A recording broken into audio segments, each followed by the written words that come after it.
और बात बड़ी खबर की, रांची से बड़ी खबर मिल रही है। यहां पर एसआई पर गोलीबारी करने वाला गिरफ्तार कर लिया गया है। जहां रांची की बड़ी खबर, एसआई पर जिस शख्स ने गोलीबारी की थी उसे गिरफ्तार कर लिया गया है।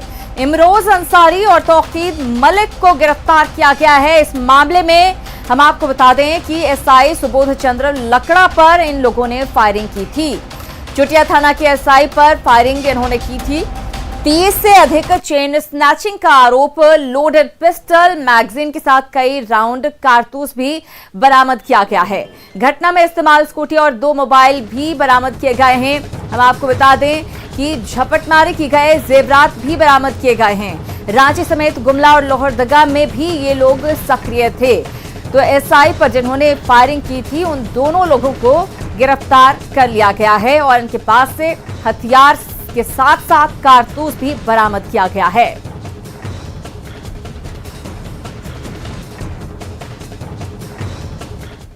चुटिया थाने में एक इन्फॉर्मेशन आ रहा था कि कुछ जगह से कुछ लोग का मूवमेंट हो रहा है और मे बी ये लोग शायद चेन स्नैचर हो।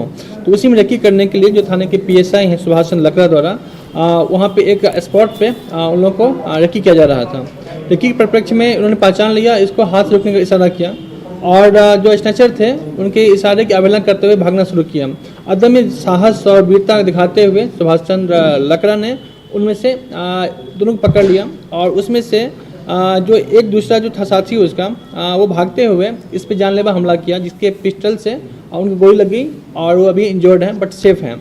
और इसमें से इन दोनों की arresting with in the time किया गया और इनके पास से जो घटना में उपयोग हथियार था उसकी रिकवरी की गई है। और साथ ही इन दोनों के इंट्रोगेशन से अभी तक पुलिस ने लगभग 30 स्नैचिंग के कांडों को खुलासा कर लिया है, जिन्होंने कन्फेशन में कहा है। उधर जामताड़ा के नाला थाना क्षेत्र में ईसीएल के बंद कोयला खदान से कोयले की चोरी लगातार जारी है। एसपी के निर्देश पर नाला पुलिस ने रामपुर कास्ता में छापेमारी की, जिसमें यह खुलासा हुआ। इस दौरान बड़ी मात्रा में अवैध कोयला जब्त किया गया, जबकि कार्रवाई स्थल के पास ही बेलडांगा में सैकड़ों गाड़ियों के जरिए कोयले की खुलेआम तस्करी जारी है। ये कोयला पश्चिम बंगाल के वीरभूम पहुंचाया जाता है, वहां से उसे बंगाल, बिहार और बांग्लादेश भेजा जाता है। ईसीएल के बंद कोयला खदान की ईसीएल प्रबंधन, वन विभाग और पुलिस लगातार निगरानी कर रही है, लेकिन इसके बाद भी कोयले का अवैध उत्खनन प्रशासन की चुस्ती पर सवाल खड़े कर रहा है। कोलराबाद का कोई संतोष मंडल है, नाम सुने हैं, उसके द्वारा यह पूरा का पूरा संचालन किया जा रहा है। तो अवैध कारोबार जिस तरह नाला से फल फूल रहा है और जिस तरह चल रहा है, इसका रोकथाम करने के लिए कड़ी सी कड़ी कार्रवाई करना होगा, तभी जाके यह अवैध कारोबार रुकेगा। और मैं दोनों ही नेता से पूछता हूं, भारतीय जनता पार्टी के सत्यानंद झा बाटुल से भी पूछता हूं और माननीय अध्यक्ष महोदय रविंद्रनाथ महतो जी से भी पूछता हूं कि आपके गृह क्षेत्र में इतना कोयला का अवैध जो कारोबार चल रहा है, आप अभी तक चुप क्यों हैं? और कोयले के साथ ही झारखंड की नदियों में अवैध बालू उठाव का कारोबार सबसे बड़ा मामला बना हुआ है। जमशेदपुर के सोनारी दोमुहानी से महज 500 मीटर की दूरी पर स्वर्ण रेखा से अवैध तरीके से हर रोज 300 से अधिक ट्रॉली बालू निकाला जा रहा है। सरायकेला खरसावां के सपड़ा और गौरी गांव के 2 किलोमीटर के दायरे में 100 से ज्यादा लोगों का गिरोह इस धंधे में शामिल है। इससे करोड़ों रुपए के राजस्व की लूट हो रही है। पूरे मामले पर प्रशासन मौन बैठा हुआ है। यहां से बालू ओडिशा और बंगाल भी अवैध रूप से भेजा जा रहा है। सोनारी दोमुहानी का जायजा लिया जमशेदपुर संवाददाता आशीष तिवारी ने। झारखंड विधानसभा में सबसे बड़ा मुद्दा जो है वो गरमाया हुआ है बालू उठाव का, और आप खुलेआम मैं नज़ारा दिखाना चाहूँगा। आप देख सकते हैं कि ये पूर्वी सिंहभूम और सरायकेला का ये बॉर्डर है और जहाँ खड़काई और स्वर्णरेखा नदी का संगम है। तो कहीं ना कहीं जिला प्रशासन और की देख रेख में किस तरह बालू की लूट हो रही है वो आप साफ तौर पर देख सकते हैं कि दिन दहाड़े ये सुबह से लेकर शाम तक यहाँ लाखों करोड़ों रुपए की बालू का जो सरकार का राजस्व है वो उसकी खुलेआम लूट हो रही है। और किस तरह आप देख सकते हैं, कहीं ना कहीं इस वीडियो को देखकर आप साफ तौर पर अंदाज़ा लगा सकते हैं कि कहीं ना कहीं इस जो बालू उठाव हो रहा है ये जिला प्रशासन का साफ तौर पर इसमें उनका हाथ है। और किस तरह आप देख सकते हैं कि सैकड़ों की संख्या में ट्रैक्टर जो है वो बालू उठाकर यहाँ से जा रहे हैं। और देख सकते हैं कि यहाँ मजदूर लगे हुए हैं जो नदी से धड़ल्ले से बालू आसानी से निकाल रहे हैं, ट्रैक्टर पर लोड कर रहे हैं और सीधे यहाँ से दूसरे जिले बालू को भेज दिया जा रहा है। तो कहीं ना कहीं यहाँ सरकार का राजस्व की खुलेआम लूट हो रही है। दूसरी ओर सरकार की जो रॉयल्टी है वो भी मार खा रही है और दिन में खुलेआम सुबह से लेकर रात तक बालू की ढुलाई हो रही है। 18 के लिए जमशेदपुर से आशीष कुमार तिवारी। तो बालू का अवैध खनन यहां पर लगातार जारी है। इधर विधानसभा में बीजेपी विधायक सीपी सिंह ने व्यवस्था का प्रश्न उठाया। उन्होंने कहा कि एक तरफ रांची सहित सभी जिलों में मास्क नहीं पहनने वालों से जुर्माना वसूला जा रहा है, वहीं सदन में ही कई सदस्य मास्क पहन कर नहीं आते हैं। उन्होंने स्पीकर से मांग की कि मास्क नहीं पहनने वाले विधायकों से भी दंड वसूला जाए। इस पर स्पीकर ने सभी विधायकों से मास्क पहनने की अपील की। वहीं संसदीय कार्य मंत्री ने भी इस पर गंभीरता दिखाई। पुलिस जो है सड़कों पर, एक तरफ पुलिस सड़कों पर लोगों से, गरीब लोगों से पैसे वसूलने का काम कर रहे हैं अध्यक्ष महोदय, और दूसरी तरफ माननीय सदस्य जो कानून बनाते हैं, जो कानून को इंपावर करते हैं अध्यक्ष महोदय, और वही मास्क नहीं पहने हुए हैं। तो मैं समझता हूं इससे बड़ा दुर्भाग्य कुछ नहीं हो सकता। एक मैसेज अच्छा जाएगा कि जिन जिन माननीय सदस्यों ने मुख्यमंत्री सहित मास्क नहीं पहना है, सबसे दंड वसूला जाए अध्यक्ष महोदय। तो मैं समझता हूँ ये मैसेज बाहर अच्छा जाएगा अध्यक्ष महोदय। जब ये बात उठी है जो कौन कौन सदस्य पहन कर आते हैं नहीं आते हैं उस पर जो जुर्माना होना चाहिए, तो मैं तो चाहूंगा कि यहाँ पर सीसी कैमरा लगा हुआ है और 26 तारीख से चल रहा था हाउस, रोजाना निकाला जाए और कौन कौन नहीं है सबका फाइन किया जाए। उनका बात पर सहमति देते सब शुरुआत से ठीक रहेगा ना।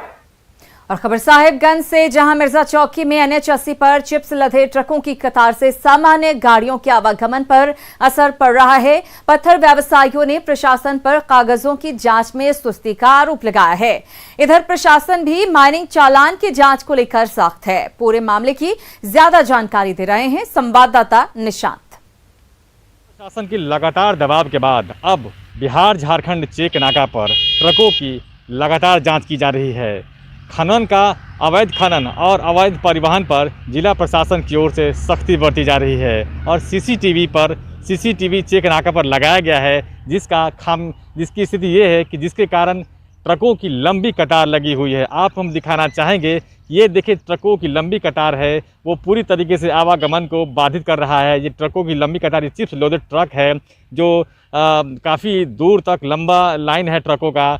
इसमें पत्थर व्यवसायियों का कहना है कि चेक नाका पर पदाधिकारियों के जांच के सुस्त रवैये के कारण ये ट्रक चालकों को इस तरीके से भुगतना पड़ रहा है। लेकिन इसमें विभाग, जिला प्रशासन का एक तर्क है कि पत्थर व्यवसायियों का भरपूर सहयोग उन्हें नहीं मिल पा रहा है। आप देखें ये ट्रकों की लंबी लाइन है, चिप्स लोडेड ट्रक हैं जो बिहार के अलग अलग राज्यों में बिहार के अलग अलग कोने में जाते हैं और बिहार झारखंड के चेक नाका पर इनमें चालान की जांच की जाती है, ओवरलोडिंग की जांच की जाती है। और जिला प्रशासन की ओर से हाल ही में ये गतिविधि तेज़ की गई है। लिहाजा जो ट्रकों की लंबी फहरिस्त है उससे निश्चित रूप से आवागमन बाधित होता है। लेकिन जिला प्रशासन का जो तर्क है कि पत्थर व्यवसायी किसी भी कीमत पर सब प्रशासन का सहयोग करें और बगैर चालान का परिवहन नहीं करें। ऐसे में एक सबसे बड़ी बात यह है कि विभाग हो या पत्थर व्यवसायी के तर्क, लेकिन NH पर जो लंबी ट्रकों की लाइन है उससे आम लोगों की परेशानी बढ़ने लगी है। निशांत, न्यूज़ 18 साहिबगंज। और झारखंड में 8 मार्च से ही होमगार्ड के जवान विधानसभा के सामने धरना प्रदर्शन कर रहे हैं। आंदोलन कर रहे होमगार्ड्स का आरोप है कि JMM के कार्यकारी अध्यक्ष हेमंत सोरेन होमगार्ड जवानों से किया गया वादा भूल गए हैं। उन्होंने बिहार में होमगार्ड जवानों को मिल रही सुविधा के अनुसार ही झारखंड में सुविधाएं देने की मांग की। साथ ही केवल 4 महीने ही ड्यूटी देने के बजाय सालों भर काम देने और सुविधाएं देने की मांग भी इन्होंने दोहराई है। हमारा 10वां दिन था, 9 दिन तक हम लोग बिल्कुल शांतिपूर्ण अपना धरना प्रदर्शन कर रहे थे, परंतु सरकार का कोई भी नुमाइंदा हमारी मांगों को लेकर हमारे बीच नहीं आया। बिहार में क्या क्या मिल रहा है जो आप लोगों को? बिहार में होमगार्ड जवानों को नियमित रूप से ड्यूटी मिलती है, पुलिस के समान वेतन मिलता है, कर्मचारी भविष्य निधि का लाभ मिलता है, सेवानिवृत्ति के बाद एक मुश्त भुगतान मिलता है, जबकि झारखंड में ऐसा कुछ नहीं है। यहाँ होमगार्ड जवानों को प्रति दिवस 500 रुपये मिलता है और ड्यूटी कब मिलेगा कोई गारंटी उसका नहीं है, ना ही कोई सामाजिक सुरक्षा मिली हुई है। मतलब बद से बदतर स्थिति हमारे झारखंड में होमगार्ड जवानों की। नहीं मिलता है, बस 4 महीना ड्यूटी मिलता है, उसके बाद हम लोग घर पे बैठते हैं। हम लोग बहाली हुए थे, सोचे थे वाह वर्दी मिल गया है, अब हम लोग भी पुलिस टाइप के रहेंगे, तो पर ऐसा नहीं है। सब लोग पूछते भी अगल बगल में, अरे आप तो पुलिस में हो ना, ड्यूटी नहीं जाते, तो बहुत सारा बहाना भी बनाते हैं कि नहीं आज प्रॉब्लम है इसलिए नहीं गए या छुट्टी लिए हुए हैं, इस तरह का बहाना बनाते हैं। बस 4 महीना ही ड्यूटी मिलता है हम लोग को। और राजधानी रांची में सीएनजी को लेकर ऑटो चालकों का दर्द हर दिन सड़कों पर नजर आ रहा है। सीएनजी भरवाने के लिए ऑटो चालक रात भर पेट्रोल पंप के बाहर कतार में खड़े नजर आ रहे हैं। दरअसल राजधानी में सीएनजी के लिए सिर्फ 4 पेट्रोल पंप होने की वजह से 1000 से ज्यादा ऑटो चालकों को परेशानी का सामना करना पड़ रहा है। न्यूज 18 से बातचीत में ऑटो चालकों ने सीएनजी के साथ साथ इससे जुड़ी कई परेशानियों को भी साझा किया। संक्रमण के दौर में लाख दुख और तकलीफों के बीच एक दर्द सीएनजी का भी है, जो रांची की सड़कों पर हर दिन नजर आ रहा है। हम इस समय खड़े हैं रांची के डोंडा स्थित एक पेट्रोल पंप के पास, जहां आप देख सकते हैं करीब 200 की संख्या में सीएनजी ऑटो की कतार यहां पर लगी है। हमारे साथ ऑटो चालक भी हैं, हम उनसे बात करेंगे कि वास्तव में भैया परेशानी किस बात की है। परेशानी हम लोग का यही है कि हम लोग को टाइम पे सीएनजी नहीं मिलने के कारण हम लोग फाइनेंस नहीं भर पा रहे हैं, और हम लोग अपना परिवार से भी गाली गुप्ता सुन जा रहे हैं कि 1 बजे 2 बजे रात को घर से निकलते हैं तो बीवी पूछती है कि कहाँ जा रहे हो तुम इतना रात को, तो उसको कहना पड़ता है कि हम लोग सीएनजी के लिए लाइन लगाने जाना पड़ रहा है। सीएनजी लेंगे तब तो सुबह कमाएंगे। आप रात भर आप यहाँ ऑटो में बैठे हुए आप लोग? इस तरह रात भर से 11 बजे से लगे हुए नंबर, 11 बजे रात से नंबर लगाते हैं यहाँ। अच्छा, रांची में कुल कितना पेट्रोल पंप है जहाँ सीएनजी की व्यवस्था है? 4 पेट्रोल पंप है। 4। और कितना होना चाहिए? हर एक रूट में कम से कम 3 पेट्रोल पंप होना चाहिए गैस का। जिससे पहले पेट्रोल बढ़ रहा है वही अनुसार गैस बढ़ेगा ना, तभी ये प्रॉब्लम खत्म हो गई। और यहाँ पर जैसे पेट्रोल पंप है, क्या पेट्रोल पंप बंद कितने बजे होता है? यहाँ पेट्रोल पंप 9 बजे बंद हो जाता है सर, दरोंडा पेट्रोल पंप जो कि सरकारी पंप है। इसके लिए यहाँ का जो मैनेजर है वो बोलता है 9 बजे पंप बंद हो जाएगा। इसके लिए हम लोग किस्ती उस्ती नहीं भर पा रहे हैं, सीएनजी नहीं मिलता है, बच्चा का ट्यूशन फी नहीं दे पा रहे हैं, घर का किराया नहीं दे पा रहे हैं, EMI नहीं भर पा रहे हैं, गाड़ी खिंचा के चल जा रहा है सर। आप परेशानी और क्या आपकी? सर देखिए यहाँ परेशानी ये है कि एक दिन गैस भराते हैं, एक दिन गाड़ी चलती है, समझे ना। अगर 1 महीना में गाड़ी चल रही है तो 15 दिन गाड़ी चलती है। 15 दिन में कभी होती है कि पंप में गैस नहीं है, दिन भर खड़े रह गए, उसमें भी गैस नहीं मिला, तो 2 दिन मार कर गया। तो 2 दिन मार करने के बाद ये है कि किस्ती ड्राइवर कैसे भरेगी। और प्लस कोरोना काल में स्कूल भी जो चल रही है। सुना आपने कि एक दिन सीएनजी भराते हैं, दूसरे दिन गाड़ी चलाते हैं, मतलब महीने में 15 दिन की ऑटो चलती है। और सरकार सीएनजी को बढ़ावा देना चाह रही है, लेकिन सीएनजी पेट्रोल पंप ही नहीं बढ़ पा रहे हैं। लिहाजा लोगों की मांग है कि जल्द से जल्द राजधानी में सीएनजी पेट्रोल पंप की संख्या बढ़ाई जाए। कैमरामैन संजीत तिवारी के साथ संजय कुमार सिन्हा, न्यूज 18 रांची। और खबर पलामू से है, जहां एक व्यक्ति की लापरवाही का खामियाजा 12 साल के लड़के को भुगतना पड़ा है। पूरा मामला तरहसी थाना क्षेत्र के सेलारी पंचायत के सुखरो टोला का है। मिली जानकारी के मुताबिक सुखर टोला निवासी संजय महतो ने 15 मार्च को कुआं निर्माण के लिए पत्थरों में बम लगाया था, लेकिन किसी कारणवश पत्थर में विस्फोट नहीं हो पाया। बम को खराब समझकर संजय महतो ने पास के ही इलाके में फेंक दिया, जिससे बच्चे खिलौना समझकर खेल रहे थे। खेलते वक्त बम में विस्फोट होने से लड़के अंगद का एक हाथ पूरी तरह से क्षतिग्रस्त हो गया, जिसे बाद में काट कर हटाना पड़ा। घटना के बाद पीड़ित बच्चे के पिता ने थाने में FIR दर्ज करवाई। इधर घटना की सूचना मिलने के बाद वीडियो पूरे मामले की जांच में जुट गए हैं।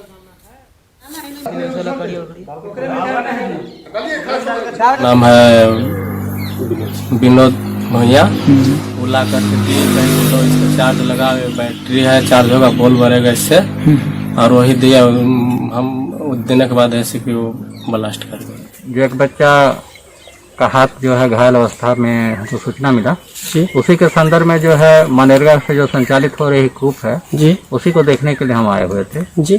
ठीक है, उसको पानी को सुखाया गया। सुखाने के बाद जो है उसके अंदर जो अभी है आपका दिख रहा है, छेनी दिख रहा है, सबल दिख रहा है, मार्तुल दिख रहा है, साथ ही साथ एक गड्ढा भी दिख रहा है जी।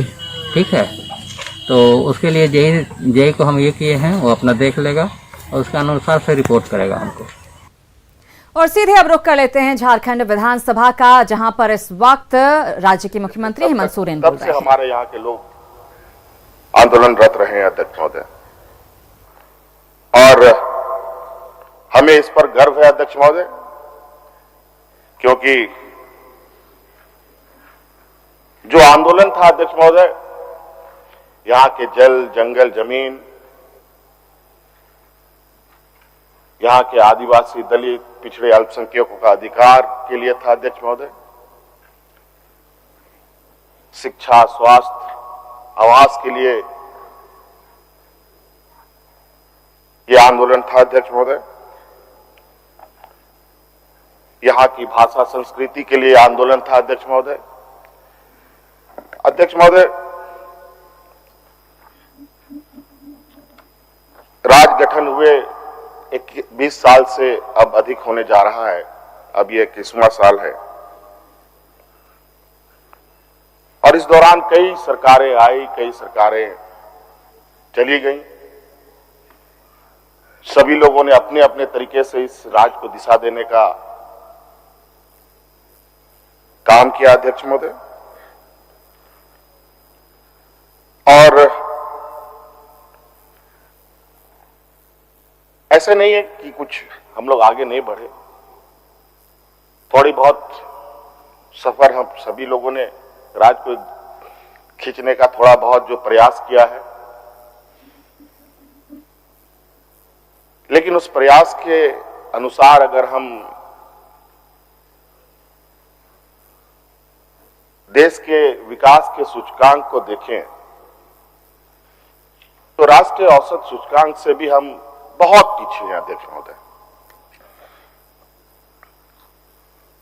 और अध्यक्ष महोदय, जिस उम्मीद और जिस आशा के साथ अध्यक्ष महोदय इस राज्य का निर्माण हुआ था, मुझे लगता है अध्यक्ष महोदय उस पर कोई विशेष सार्थक प्रयास नहीं हुआ,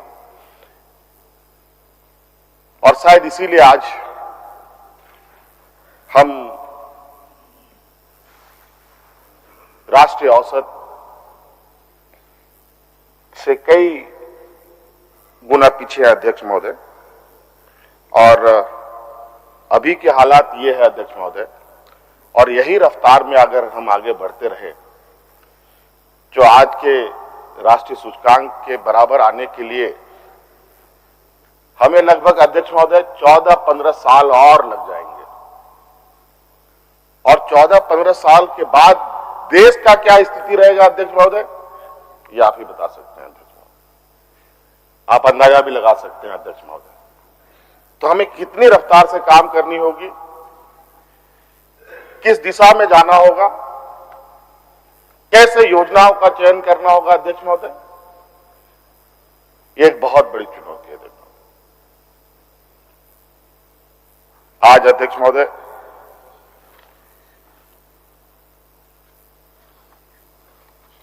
चूंकि अध्यक्ष महोदय